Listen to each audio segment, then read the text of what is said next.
if you own one of these, you're gonna need one of these.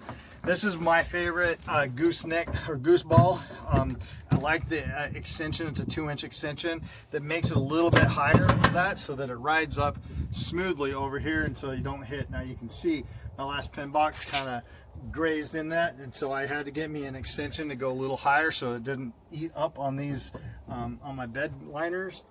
But really super easy. You just drop it in and clip, and it's not coming out.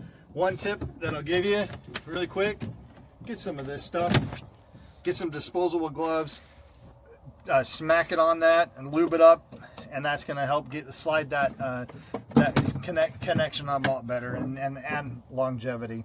These things right here, just really quick and easy to turn, pop out, get it back in, just turn, release, you're good to go. This is where you hook up your safety chains.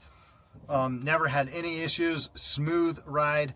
I pull probably about an 18,000 pound trailer, and I can't fill it on the back, so I love these things.